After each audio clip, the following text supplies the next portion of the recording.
York City, the epicenter of the pandemic. This is Democracy Now! The number of U.S. confirmed coronavirus cases has surpassed 1 million. The death toll has passed 61,000 in the United States, though both numbers are probably far, far higher. The number of cases worldwide is almost 2 million. Today, we look at the global economic catastrophe triggered by the pandemic and its impact on the most vulnerable. When the factory closed, the boss told us, "This break is at your expense, not mine. I have to sort out my cost of living, eating. He gave me nothing." As the World Food Program warns of a massive spike in global hunger, and more than 100 million people in cities worldwide falling into poverty. Can this crisis be a catalyst for change? We'll ask French economist Thomas Piketty. His new book, Capital and Ideology, has been described as a manifesto for political change. Then President Trump invokes the Defense Production Act, which bars local governments from closing meatpacking plants around the country. Mr. President, what can you do to help businesses with liability issues as workers come back in states that have opened up? Well, as you know, we just worked with the meat processors, and if you think about it, a form of delivery, we have tremendous product. We have ample supply, but there was a bottleneck caused by this whole pandemic. Beef, pork, and poultry processing plants are linked to areas with the highest rates of coronavirus transmission in the U.S. We'll get response from leading global health law expert Lawrence Gostin. He has served as a senior advisor to the World Health Organization for 3 decades. And we'll get his response to Trump repeatedly attacking the World Health Organization during this pandemic. All that and more coming up. Welcome to Democracy Now!, democracynow.org, The Quarantine Report. I'm Amy Goodman. The worldwide death toll from the coronavirus pandemic is nearing 228,000 people, with more than 3.2 million confirmed cases. In the hardest-hit nation, the United States, the official death toll has surpassed 61,000, although data from the Centers for Disease Control and Prevention suggests thousands more have died of the disease than have been officially reported. At the White House, President Trump's senior advisor and son-in-law, Jared Kushner, called the federal response to the coronavirus crisis a great American success story. And again, we're on the other side of the medical aspect of this, and I think that we've achieved all the different milestones that are needed. So the federal government rose to the challenge, and this is a great success story. In New York, emergency workers responding to 911 calls about a foul odor outside a Brooklyn funeral home found dozens of decomposing bodies in a pair of unrefrigerated trucks. New York's daily COVID-19 death toll held steady Wednesday, with 330 deaths reported in 24 hours. New Jersey Governor Phil Murphy said Wednesday he'll reopen state parks beginning Saturday and may reopen golf courses. New Jersey reported 329 more people died of COVID-19 in just one day.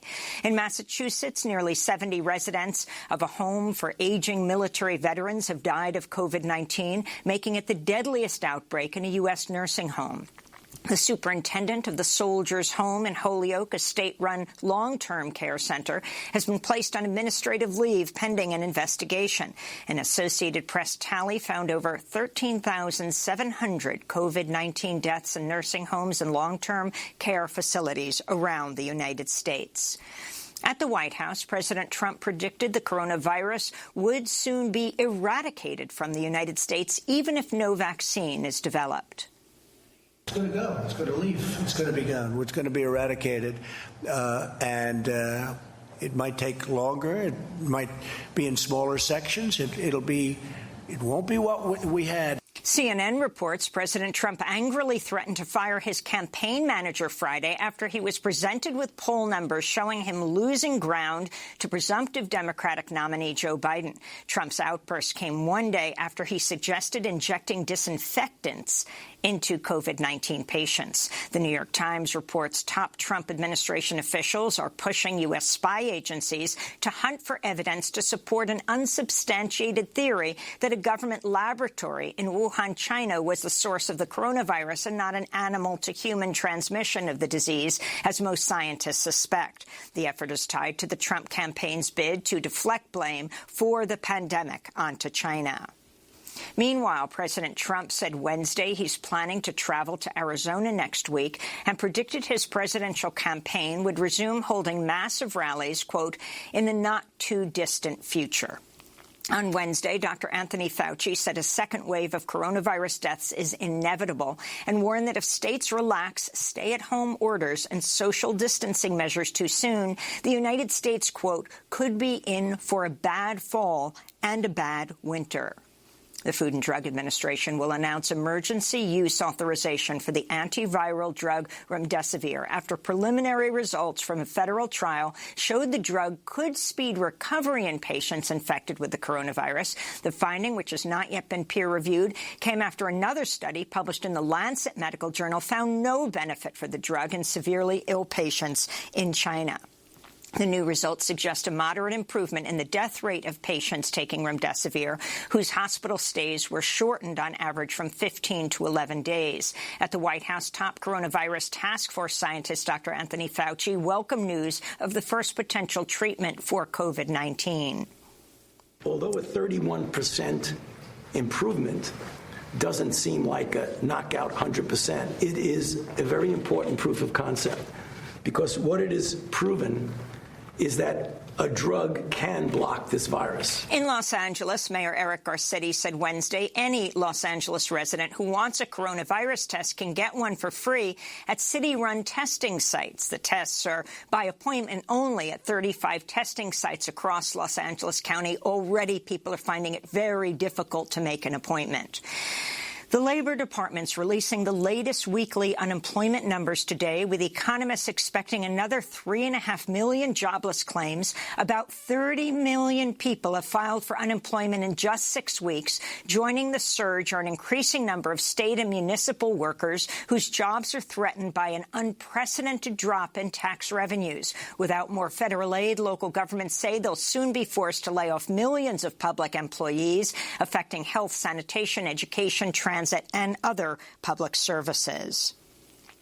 The United Nations Labor Agency Wednesday warned some 1.6 billion workers in the informal economy, nearly half the world's workforce, are in immediate danger of having their livelihoods destroyed by the economic catastrophe triggered by the COVID-19 pandemic. This comes as the World Bank and other groups say some 100 million people living in densely populated cities around the globe will likely fall into poverty due to the pandemic.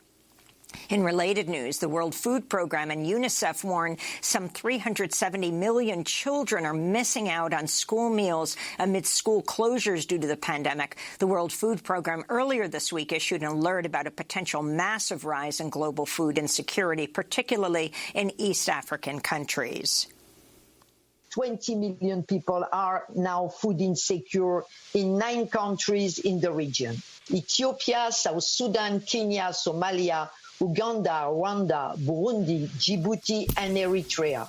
South Korea reported no new domestic coronavirus cases Wednesday for the first time since January 20th, the day the first cases of the virus were detected both in South Korea and the United States. The Korea Centers for Disease Control and Prevention did report 4 new coronavirus cases, saying they were imported from international travelers. South Korea reports just 247 people have died of COVID-19 after South Korea took early and aggressive action to control the spread of the disease.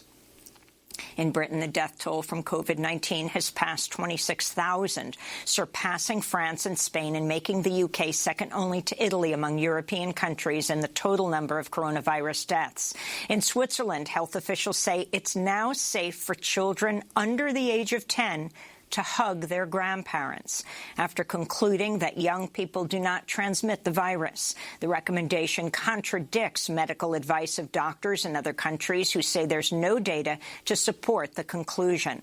Russia reports it's confirmed over 106,000 coronavirus cases with over 1,000 deaths, making Russia the 8th most affected country in the world. This week, President Vladimir Putin admitted Russia has a severe shortage of personal protective equipment for medical workers and warned the worst is yet to come. In Mexico, nearly 1,000 women were murdered in the first 3 months of the year, a rise of nearly 10% in femicides compared to the same period in 2019.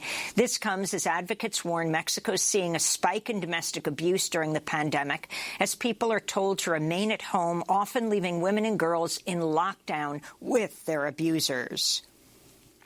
Kenya has banned all entry and exit from a pair of vast refugee camps, fearing an outbreak of COVID-19 could prove catastrophic for thousands of people living in cramped and squalid conditions. The camps house some 400,000 refugees from Somalia, South Sudan, and Ethiopia. Back in the United States, Iowa's Republican governor has warned furloughed workers they will lose their unemployment benefits if they refuse to return to their jobs once remain-at-home orders are lifted, even if the workers fear injury or death from COVID-19. Nebraska Republican Governor Pete Ricketts has issued a similar warning. Iowa's planning to allow some restaurants, bars, shops, and gyms to reopen at half capacity beginning Friday, and Nebraska will begin loosening restrictions next week. Many of the affected workers are employees of giant meat-packing plants that have become the largest coronavirus hotspots in the country. Scores of workers at Smithfield plant in Crete, Nebraska, walked off the job Wednesday in an unsanctioned work stoppage after Smithfield reversed a decision to close and clean the facility. In Weld County, Colorado, an enormous JBS pork plant has reopened, even though a fifth employee has died from COVID-19. The plant reopened even though JBS managers have not tested all of its employees for the disease as they had promised. Here in New York, transit officials are teaming up with the NYPD to force unhoused people from the subway system. Under a new policy, people will not be allowed to remain in a subway station for more than an hour and will be removed from trains that reach the end of a subway line. On Tuesday, New York Governor Andrew Cuomo attacked unhoused people for sheltering in subway cars. That is disgusting, what is happening on those subway cars. It's disrespectful to the essential workers who need to ride the subway system. Coalition for the Homeless responded, quote, "More policing won't stop homeless individuals from taking refuge in the subways because it doesn't address what people actually need, safe, private space so they can take the advice of health officials to maintain social distance. The city could open up thousands of hotel rooms and offer every single person on the subway access to them if only Mayor de Blasio had the political will," they said. New York Governor Cuomo has repeatedly rejected the idea of raising taxes on wealthy New Yorkers to pay for services for the unhoused. A new survey of Georgia hospitals finds more than 80% of COVID-19 patients are black, even though African Americans make up just 30% of Georgia's population. It's the latest evidence the coronavirus is disproportionately affecting people of color in the United States. Meanwhile, Native American tribal governments report they haven't received any of the $8 billion in direct emergency payments promised by Congress in last month's $2 trillion coronavirus relief bill. Wisconsin state health officials say more than 50 people who either worked at polling places or voted in Wisconsin's presidential primary earlier this month have tested positive for the coronavirus. Democratic Governor Tony Evers tried to delay voting in the April 7th election, but was overruled by the conservative majority on Wisconsin's state Supreme Court. Wisconsin State Assembly Speaker Robin Vos, who wore a surgical mask, gloves, and hospital gown to a polling place, declared the risk of in-person voting was minimal. Wisconsin is planning another round of in-person voting on May 12th in a special election to fill a vacant congressional seat. In El Paso, Texas, 6 immigrant women suffering from underlying health conditions have been freed from an ICE jail. The women had sued ICE demanding to be released from El Paso Processing Center during the COVID-19 pandemic, as at least 7 immigrant prisoners have tested positive for the virus. In Louisiana, Mother Jones reports 2 guards at the Richwood Correctional Center have recently died of what colleagues say were complications from COVID-19, although tests are pending. At least 45 people in the custody of ICE at Richwood have tested positive for the virus. In more immigration news, newly obtained emails have revealed Immigration and Customs Enforcement officials systematically retaliated against immigrant rights activists in recent years. One name that appears repeatedly is Maru Mora Villalpando, an undocumented activist and leader of the grassroots organization La Resistencia, based in Washington state. The group has recently held several car rallies outside the Northwest Detention Center in Tacoma in support of hunger strikers inside who demand their immediate release amidst the pandemic. In the messages, ICE agents signaled they hoped initiating deportation proceedings against Moro Villalpando would, quote, take away some of her clout, unquote. The uncovered emails are part of an ongoing federal litigation led by La Resistencia against ICE's continuous targeting of immigrant rights advocates across the country. And former Georgia gubernatorial candidate Stacey Abrams Tuesday defended Democratic presidential candidate Joe Biden as he faces sexual assault allegations from former aide Tara Reade. I believe that women deserve to be heard, and I believe that they need to be listened to. But I also believe that those allegations have to be investigated by credible sources. The New York Times did a deep investigation, and they found that the accusation was not credible. I believe Joe Biden. New developments of the alleged assault emerged Monday as 2 more people who knew Tara Reade in the 1990s came forward to corroborate details of her account, including a former colleague who said Reade had spoken of being sexually harassed by her former boss in Washington, D.C. The alleged assault happened in 1993 when Reade was working as a staffer in then-Senator Biden's office. To see our interview with Tara Reade, visit democracynow.org. And those are some of the headlines. This is Democracy Now!, democracynow.org, The Quarantine Report. When we come back, we'll be speaking with the great French economist, Thomas Piketty. Stay with us.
Singer Stéphane Sénéchal singing Guantanamera on his balcony in Paris, France. This is Democracy Now!, democracynow.org, The Quarantine Report. I'm Amy Goodman here in New York City, the epicenter of the pandemic, joined by my co-host Nermeen Sheikh, who is staying home to help stop community spread. Hi, Nermeen. Good morning, Amy, and welcome to our listeners and viewers around the country and around the world. Today, we look at how the coronavirus pandemic has shown a light on inequality around the world. The World Food Program warns the pandemic could lead to a massive spike in global hunger, and a new report predicts more than 100 million people in cities worldwide will likely fall into poverty.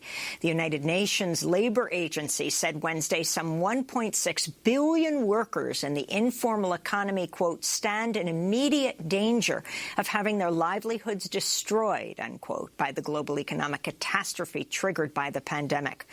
Well, for more on how the coronavirus pandemic has impacted the most vulnerable and whether the crisis could be a catalyst for change, we're joined from Paris, France, by French economist Thomas Piketty, whose work focuses on wealth and income inequality. His 2014 internationally best-selling book, Capital in the 21st Century, looked at economic inequality and the necessity of wealth taxes. His new book, more than 1,000 pages long, is called Capital and Ideology. It's been described as a manifesto for political change. Thomas Piketty, welcome to Democracy Now! Hello. Well, it is a great honor to have you with us. Can you talk now about how this pandemic is likely to trigger the sharpest recession in the United States since the Great Depression, perhaps a depression? Can you talk about the long-term effects of the crisis and perhaps what can be done to ameliorate it?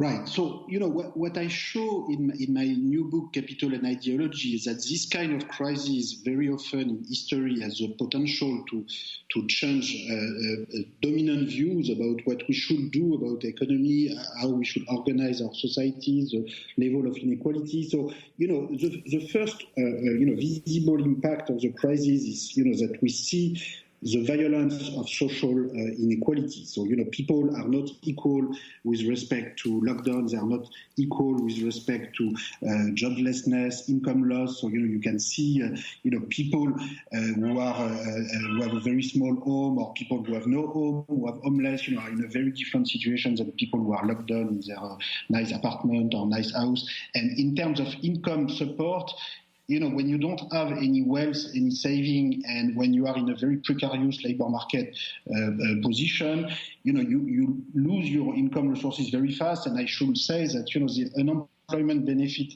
system in the US in particular is far too restrictive, and you have lots of workers who actually don't have access to adequate income support. You have lots of people who don't have access to housing, and we've seen in some of your reports just before that that's a serious issue. We should do more, and the US government and governments around the world should do more about changing their view on what we do with housing, getting urgent solution for the people who don't have proper housing, extending income support mechanism over and beyond what we've been doing in the different countries. And then we also need to start thinking about a different kind of recovery. We cannot just go business as usual with the same economic sectors again. I think it's an opportunity to rethink about a different kind of recovery, more green, more social, and trying to reach a more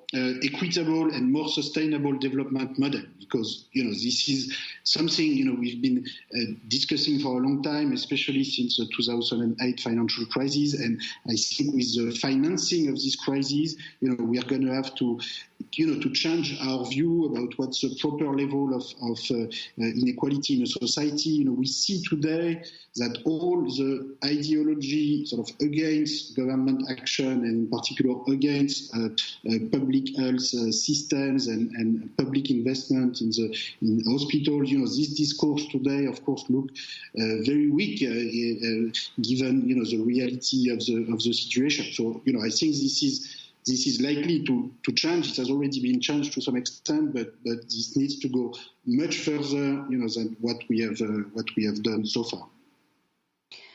Thomas Piketty, before we get to what might happen once this pandemic has come to an end, could you respond to the stimulus package that the Trump administration has proposed and that the U.S. Congress has approved, who that stimulus package is helping, or what companies the package is helping, and how it compares to the stimulus package put together by the Macron government?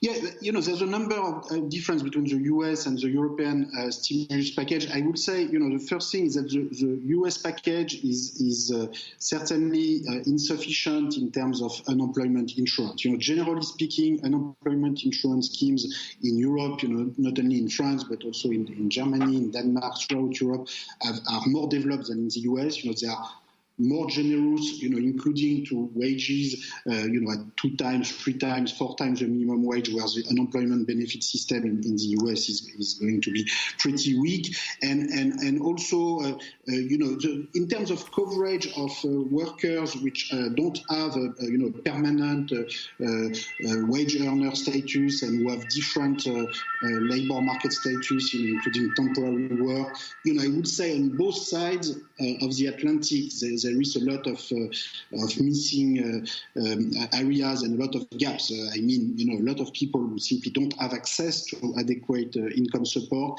and I can see them in the streets of Paris, and I assume this is the same in the US. People who have to keep working, doing delivery jobs on their bicycle, or all sorts of jobs where you don't have adequate unemployment benefit. What's missing also from the Trump recovery plan, I think, is a clear understanding of how we are going to have a recovery in the medium run that puts more emphasis on I think first investing in the hospital sector. I think it will be a good time in the US to move in the direction of a universal healthcare system, that's for sure, but more generally to invest more in the hospital sector. I think we cannot just recover with the same sector as before, automobile, airplane, etc. We also have to take this opportunity to think about a more sustainable and equitable development model. So this means investing more in sectors like health, hospital, but more generally investing more in innovation and environmental technologies. We have to invest more in schools, universities. Historically, the source of prosperity has been education and relatively equal level of education. And in the US in particular, has been an economic leader for most of the 20th century because it was an educational leader. And I think we've lost memory of that, because this has been replaced starting in the 1980s, 1990s by a different kind of ideology, according to which prosperity will come from more and more inequality, more concentration of wealth in a few hands. But in fact, this doesn't work. And in fact, the growth rate of the US economy, has been divided by 2. If you look at national income per capita in the US between 1990 and 2020, it has been only 1.1% per year, whereas between 1950 and 1990, it was 2.2%. And if you look between 1910 and 1950, it was 2.1, 1870, 1910, about 2.1 as well. So the last 30 years, have been characterized by very high levels of inequality, rising concentration of wealth at the top, declining wages at the bottom, in particular declining minimum wage, and also declining growth.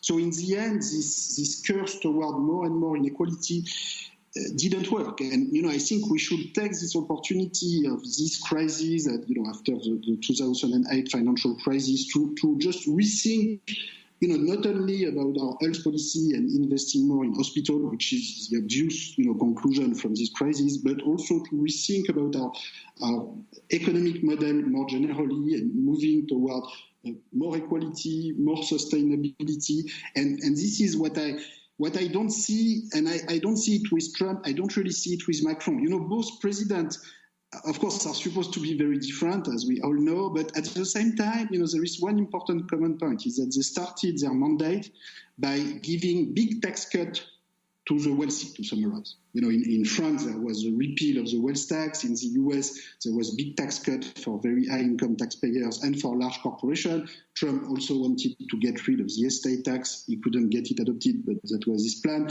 And so both presidents made this huge tax cut to the wealthy. And so the big question is, are they going to be able today to sort of change, hold back a little bit and say, well, look, now we are going to have to pay for more investment in public services. We have to care more about, all these healthcare workers, all these homeless. We have to have more. Are they going to be able to change their mind and change their ideology about these tax cuts?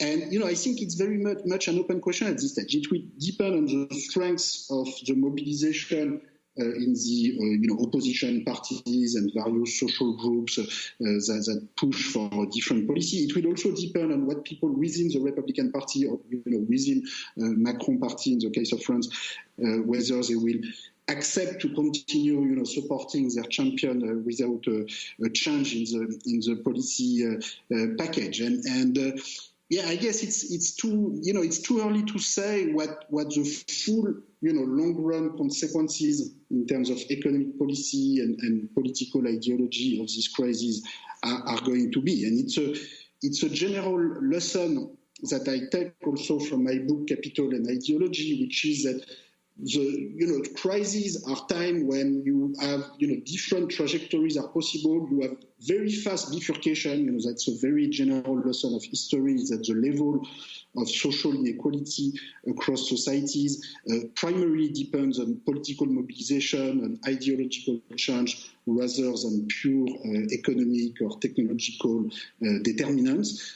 So things can change much faster than the dominant discourse and the various elites in different societies tend to imagine. And, elites always tend to present inequalities as sort of fair and natural and sort of something that you cannot change as if it was a rule of nature.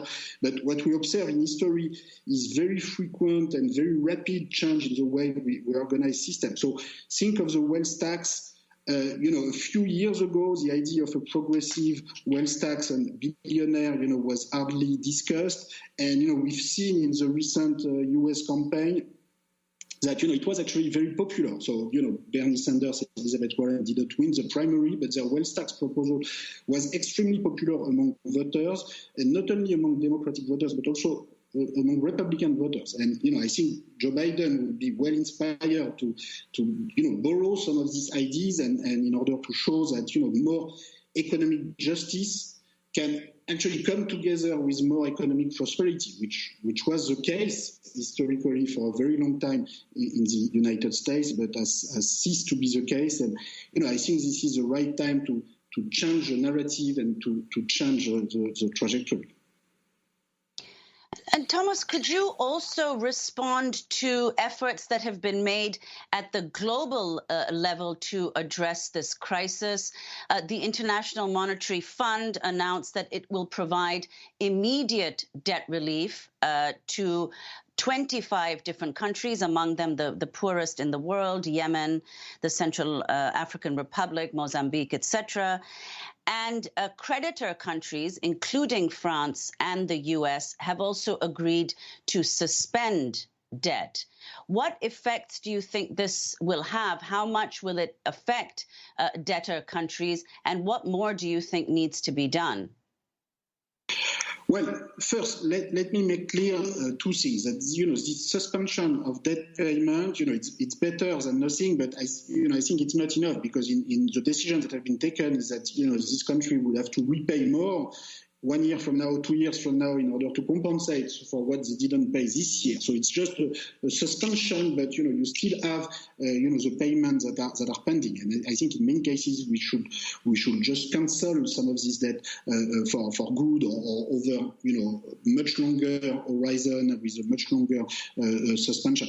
The second thing I want to stress is that the French proposal to suspend debt payment in Africa was a bit hypocritical, in the sense that most of the debt is not held by France, it's held by China or other countries. So, it's good to propose that other countries suspend their debt, but I think it's even better if you can show the example, so you can decide to, stop your payment for your own debt. You should also, in the case of Europe, develop more solidarity within Europe. And, I would like, France to propose to mutualize the interest rate to countries like Italy and Spain, which have been hit very hard.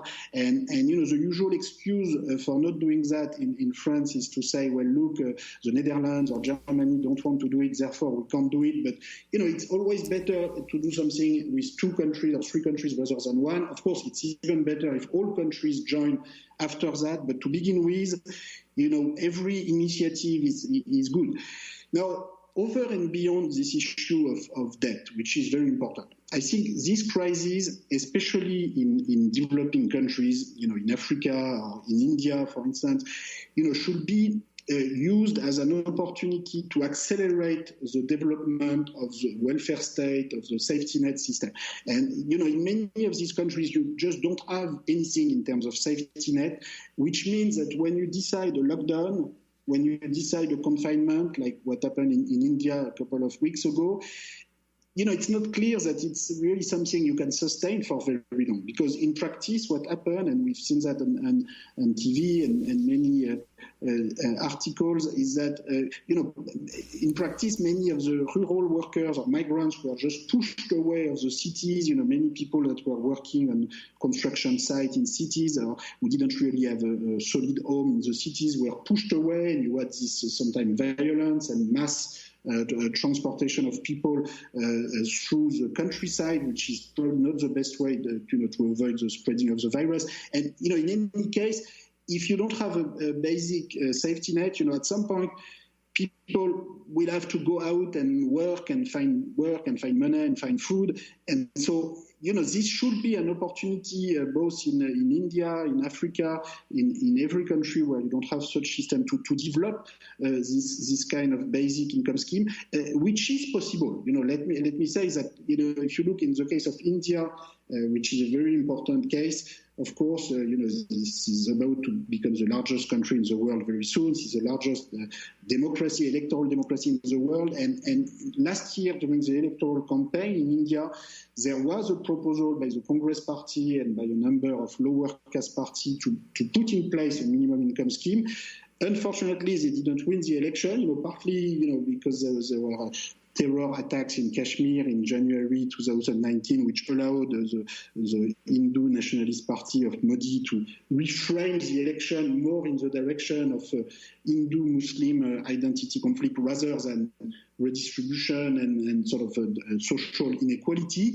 This is sad, but, this is not the end of history. I think the discussion will continue, and sometimes what you see in history following like big crises like this one is that even government like Modi, even government who initially didn't plan to introduce a welfare state or to introduce progressive taxation, you see that after World War I, after World War II, even, sort of right-wing governments or, governments who didn't have such plans end up developing new policy tools just because the circumstances sort of force them to do so. And at this stage, nobody knows, at this stage, we talk mostly about the US, about Europe. Nobody knows how the epidemic is going to spread in the south. We don't have much data. This may take a bit more time. What we know from the Spanish flu of 1918, 1919, which is the closest historical precedent to what we have today, is that the human casualties as a proportion of the population were much, much larger.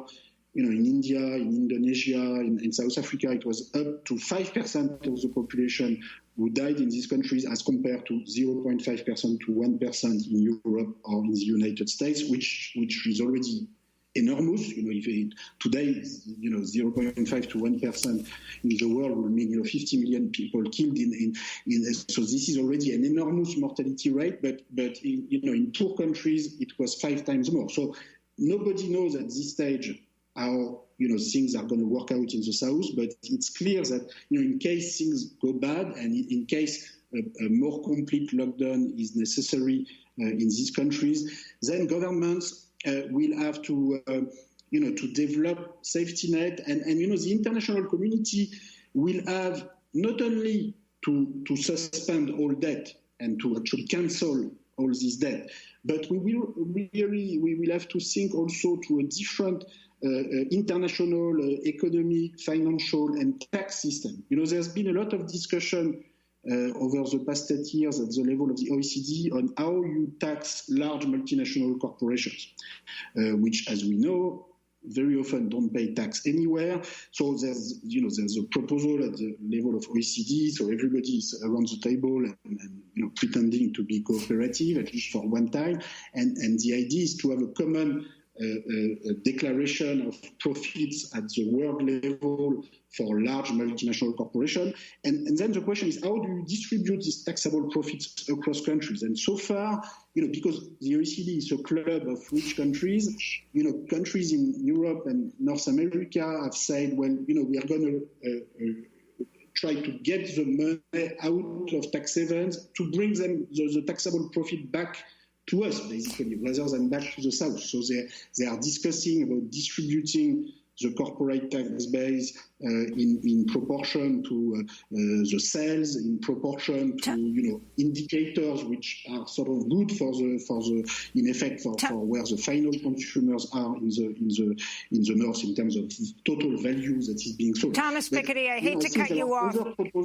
But we only have a minute to go, and I want to ask you, the U.S. Labor Department has just released its latest unemployment numbers as you were speaking, showing more than 3.8 million people filed for unemployment benefits in the last week. So that brings the total number to 30 million people who have filed for unemployment in just 6 weeks. I want to go back to 2 months ago. Bernie Sanders was the Democratic front-runner for president, a man you supported. The unemployment rate was 3.5%, and the U.S. just reported its first coronavirus death. So I want to ask you about the significance of this. Last month, you tweeted a graph showing voter turnout from 1945 to 2020, which revealed far fewer Americans over that period voted in elections than the electorate, proportionally in either Britain or France. You tweeted, Sanders to the aid of U.S. democracy. Only a full-scale reorientation of the type proposed by Sanders would eventually rid American democracy of the inegalitarian practices which undermine it and deal with the electoral disaffection of the working classes. That's what you wrote then. Talk about what has happened in this 2 months, what you think needs to happen. This, as the Senate Majority Leader Mitch McConnell has said, states should simply go bankrupt unless they agree to a Republican austerity plan, and then they might get some U.S. government aid. Yeah, this statement is particularly crazy. We had this kind of statement back in the 30s, what we call the liquidationist ideology, let's liquidate, bad firms, bad banks, bad states. But of course, this is the worst policy you can imagine, both in terms of social consequences and in terms of macroeconomic consequences. Look, I think, coming back to Joe Biden and the Democratic Party, I think Joe Biden will be really well inspired to borrow some of the new ideas that were put forward by Bernie Sanders, Elizabeth Warren, including a progressive wealth tax on billionaires, including more investment in public hospitals, in public universities. I think this is the time for the Democratic Party to show to the middle class and the lower middle class and the lower socioeconomic groups that they care about redistribution and they care about improving the minimum wage, which is what the Democratic Party stood for until the 60s, 70s, or 80s. And then what I show in my book, Capital and Ideology, which, by the way, I should say it's a very readable book. It's a bit long, but it can really be read. It's not technical at all, and it's a broad, history of inequality regime across societies. And I show that the Democratic Party in the U.S., starting, as you were saying, in the 50s, 60s, just like Social Democratic Party in Europe, gradually lost touch with the more disadvantaged electorate. And I compare all these countries and timing together. And, my conclusion is that this is largely because they failed to renew their policy package and to keep a redistributive ambition. And I think many of the, lower class and lower middle class voters have just stopped voting. So now some are also voting for Trump, and in Europe some are also voting for the Nationalist Party. I think largely for lack of a better alternative, and they feel that protection and return to the nation state and the frontiers of the nation state at least will protect them a little bit more than nothing at all. I'm not sure they are so optimistic that all the gesticulation by people like Trump or Marine Le Pen in France will do a lot of good, but at least they see something new. And they hear nothing for them on the other side. Therefore, they feel But let's remember that most of these voters are actually staying at home. If they were really enthusiastic about Trump or Le Pen, they would all go and vote, and you would have 90% participation rate, which is not at all. 20 seconds. If you look in the US in particular, the bottom 50% income voters, you have huge abstention, very low turnout. So I think this shows that there's a need for a different discourse, trying to bring back these voters to the voting booth. And I think this crisis is an opportunity to, for Joe Biden in particular, to send a strong signal to this electorate. Well, I want to thank you so much, Thomas Piketty, and there's so much more to talk about, but people can read a lot about your thoughts in your new book. Thomas Piketty, French economist whose work focuses on wealth and income inequality. His new book is just out. It's called Capital and Ideology. When we come back, President Trump invokes the Defense Production Act to bar local governments from closing meatpacking plants around the U.S., even though they are the major hotspots for the coronavirus. What does this mean for the thousands of workers who have gotten sick? We'll get response from global health law expert Lawrence Gostin. Stay with us.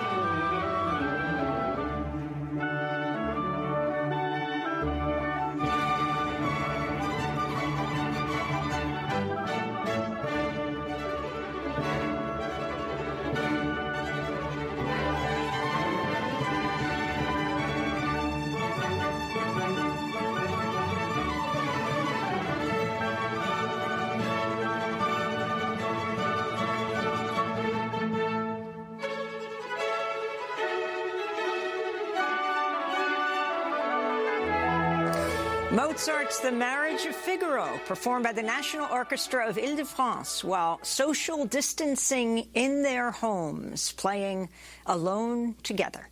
This is Democracy Now!, democracynow.org, The Quarantine Report. I'm Amy Goodman with Nermeen Sheikh. This week, President Trump invoked the Defense Production Act to bar local governments from closing meatpacking plants around the United States. His executive order comes as U.S. beef, pork, and poultry processing plants are linked to areas with the highest rates of coronavirus transmission in the country. Topping the list is a region around Sioux City, Iowa, where confirmed coronavirus cases are more than doubling every day, with outbreaks at a massive Tyson Foods beef plant and a Seaboard Trump Foods pork plant. Trump's order declares meat plants critical infrastructure. He announced it on Workers' Memorial Day, an international day of remembrance and action for workers killed or disabled on the job. At least 20 meatpacking workers have died from COVID-19. Thousands have fallen ill from the disease. This comes as federal guidelines for social distancing are set to expire today, leaving states to determine their plans for reopening. The Iowa governor, Kim Reynolds, has threatened workers who don't want to return to work because of the coronavirus, saying they will not receive unemployment benefits. Nebraska workers also risk losing unemployment if they refuse to return to their jobs. This is Trump responding to a reporter in the Oval Office Wednesday.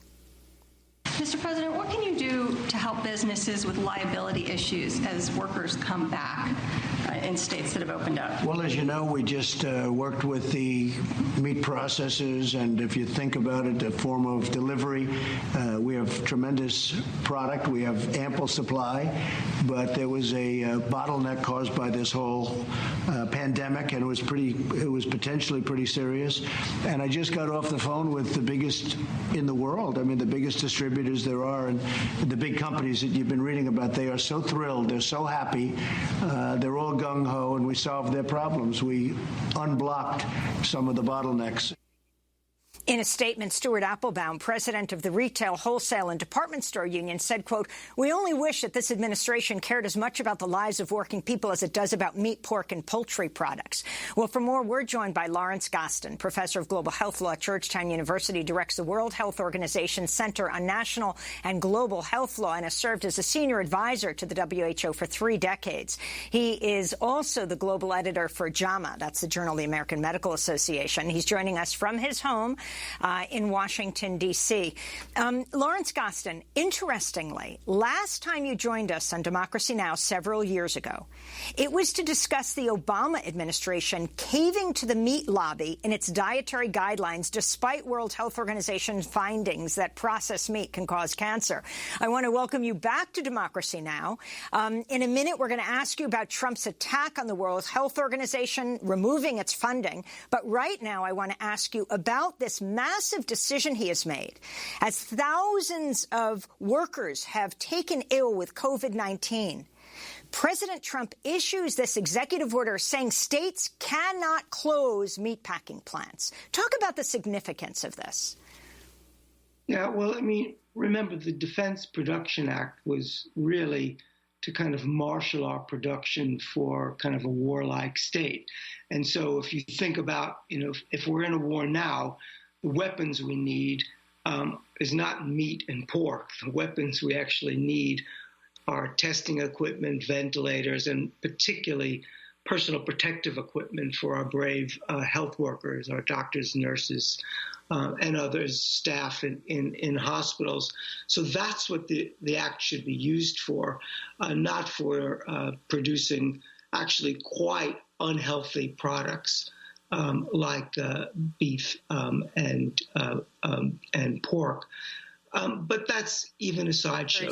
The real thing. Not to mention the very concern of the workers is that they don't have protective equipment or the tests that they need. Exactly. No, that's a really good point. Thank you. Also the act, when Congress passed that act, it certainly did not have in mind that the president has the power or the right to put workers' lives and health at risk. And remember, it's not just the workers that are being put at risk. It's the workers' spouses, it's their children, it's their wider families, all being placed at risk. No president does have the right to endanger the people of the United States, and certainly not to produce an unhealthy product.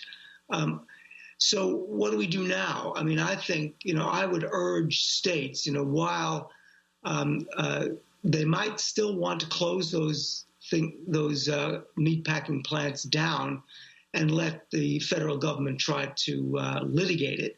But if not, they certainly should exercise their public health powers, because Congress clearly did not intend to prevent states from assuring the health and safety of the population, and particularly the workforce. And so just for a start, state public health departments and governors should slap on really major sanctions against firms that don't provide adequate personal protection equipment, adequate social distancing, and to take every possible rigorous measure to ensure the health and safety of these women and men. Now, this is, remember, would any of you want to go to any of your listeners? African American. These men and women are overwhelmingly immigrants and African Americans. They are. And, and to say that we can just trust the meatpacking operators and the industry to do this, well, self-evidently we can't. If you go back into history, There's a long history of abusing immigrant labor in meatpacking plants. And also self-evidently, safety precautions haven't been taken because people have died and they're getting sick in their thousands. And so why would we want to put, hardworking Americans and their families at risk? Why would we want to have them choose between their livelihoods and their lives or the lives of their children? It's really, it has no heart. It has no compassion. And a leader, first and foremost, the first responsibility of any leader, any government, is the health and safety and well-being of its population. So this is really unforgivable, I think. Professor Gostin, to turn now to the World Health Organization, you've advised the WHO for decades. President Trump, of course, first accused China as well as the WHO for being responsible for the pandemic. Could you respond to that? And of course, Trump then cutting funding to the WHO. Could you respond to his decision to do that, as well as the fact that you've said repeatedly that whatever the failings of the WHO and China, the U.S. is responsible itself for its lack of preparedness for the pandemic. Could you talk also about what the U.S. should have done differently and should do now? Yeah, I mean, there's so many levels there. Let me just start with this. I have worked with the World Health Organization under many director generals for many years, and the current director general, the first African head of the World Health Organization, Dr. Tedros, I know him well. He's a man of great integrity, great compassion. He cares a lot. So working with WHO, it sometimes can be maddening. Yes, they can be slow, they can be bureaucratic. But my God, what they've done for the world. They eradicated smallpox. They're on the verge of eradicating wild polio. They work in child and maternal health. They save the lives of under 5 children. They save the lives of women undergoing childbirth. They work in diet and obesity and cancer and heart disease, mental health, injury prevention. I could go on and on. So to actually just try to kick the World Health Organization after all it's done on a budget around the size of one large U.S. hospital. I mean, rather than criticizing WHO, we should be dropping our jaw and thanking them for all the things that they've done. So what about this particular episode with the coronavirus in China? President Trump has said the WHO took China's side, but there is no sides to a pandemic. And yes, Dr. Tedros did praise China, but he's also praised President Trump. That's just diplomacy. I don't think that Dr. Tedros thinks that either President Trump or Xi Jinping have done a particularly great job on this. And basically, WHO has been caught in a geopolitical power struggle between the world's two superpowers, and at a time of a once-in-a-century public health crisis that couldn't be more destructive. So what should the United States do? It should lead a global coalition to at least double the funding of the World Health Organization. Right now, we have the WHO we deserve because we've provided it with pitiful financing. We've given it control over less than 1/4 of its budget because we just earmark all the funds that we want for our pet projects. We don't give it any political backing. And the proof positive is as soon as you get on the wrong side of the American president, he withdraws funding. So how is that providing the kind of political capital the Director General needs to speak truth to power? So I see this as it's a once-in-a-lifetime crisis, but it's also a once-in-a-lifetime opportunity. Out of every major catastrophe, we have to make an opportunity of it. And for me, that opportunity would be to provide an emboldened and strengthened, well-funded, politically backed World Health Organization. So in future pandemics and for future health crises, we have the WHO we so richly need, which is a powerful one that will stand up to big governments and stand for science, health, and equity. And that's what the WHO was there for, and that's why it was the first United Nations agency. I want to thank you so much, Professor Lawrence Gostin, founding O'Neill Chair in Global Health Law at Georgetown University, Director of the World Health Organization Center on National and Global Health Law, also Global Editor for JAMA, the Journal of the American Medical Association. That does it for our show. I'm Amy Goodman with Nermeen Sheikh for another edition of Democracy Now! Stay safe.